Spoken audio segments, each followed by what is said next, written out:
Simak dalam segmen Menuju Pemilu berikut ini.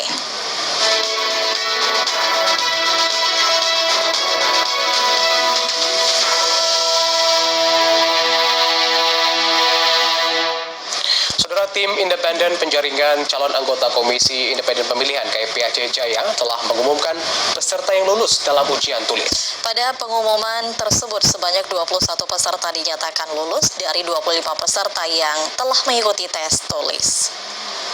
Tim independen penjaringan dan penjaringan calon anggota Komisi Independen Pemilihan KIP Kabupaten Aceh Jaya telah mengeluarkan pengumuman bagi peserta yang lulus dalam tes tulis.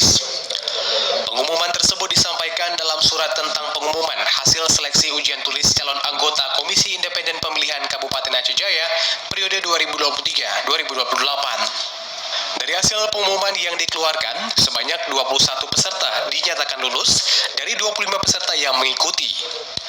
Bagi peserta yang telah dinyatakan lulus, nantinya akan dilakukan uji baca Al-Quran yang direncanakan pada tanggal 22 hingga 23 Juni 2023 yang berlangsung di kantor DPRK Aceh Jaya. Dari informasi yang didapatkan, jumlah peserta yang dinyatakan lulus diantaranya ada dari komisioner KIP saat ini. Selain itu juga ada dari berbagai kalangan sehingga jumlah peserta yang lulus sebanyak 21 orang. Ketua Panitia Seleksi KIP Aceh Jaya, Syarwan, mengatakan pengumuman kelulusan jumlah peserta yang dinyatakan lulus telah diumumkan pada Jumat yang lalu. Dirinya menambahkan, bagi peserta yang telah lulus dari tes tulis nantinya akan mengikuti uji baca Al-Quran dengan melibatkan berbagai pihak seperti dari MPU dan LPTQ.